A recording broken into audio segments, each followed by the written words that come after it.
find any of the following images unsettling?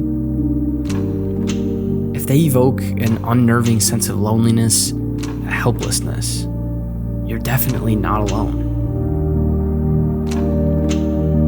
Trying to imagine the scale of these environments makes you realize how small you truly are. We like to assume we have a sense of scale at these levels, but our brains aren't programmed to think like this.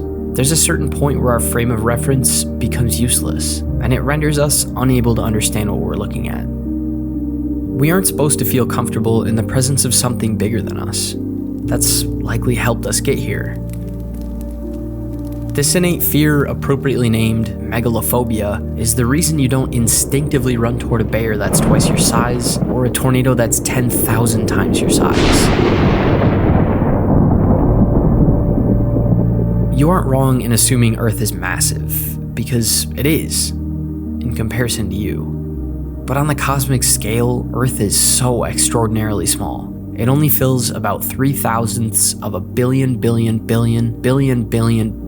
percent of our universe. That number is impossible for our feeble little human brains to ascertain, so even attempting to fathom the enormity of space would be completely hopeless, right? I mean, it would be a complete waste of my time trying to... Okay, let's start small.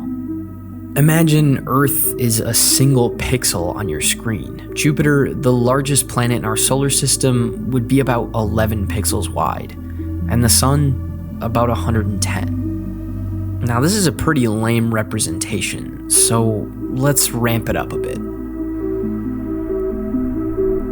The largest star in the Milky Way galaxy, named Stephenson 2-18 or RSGC 2-01 or ST2-18, would be about 236,500 pixels wide, meaning you would need about 123 more screens just to see its true scale. You could fit 10 billion suns inside of this star, but this star pales in comparison to the largest black hole, which is about 260 times larger than it.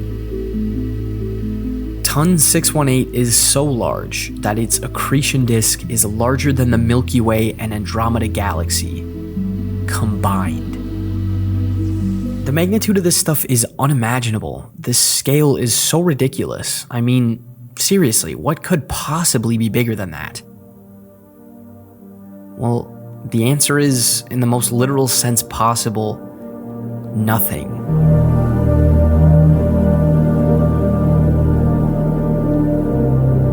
Supervoids are ultra-massive pockets of space that inhabit absolutely nothing. Complete darkness, nothingness, desolation beyond comprehension. The largest being Bootes Void, which is over 190 billion miles, or 330 million light years across. If you were driving down a highway straight through Bootes Void, you would reach the other end 335 trillion years after you started. If Earth were just a pixel on the screen of your phone, Bootes Void would be 2 billion miles long. That's about the same distance from the Sun all the way to Uranus, or the distance Earth travels around the Sun after 4 years. We are so incredibly insignificant in comparison to the universe. We're like an ant swimming in the middle of the ocean, or floating out in the middle of space on a rock that holds no real significance. But there's a certain serenity that lies in that fact. Our universe contains over 10 million planets. 1 in a trillion of those are habitable to life, yet we haven't discovered any so far. The odds of you existing on this little rock we call home are astronomically low. But you're here, so make your time on this one count.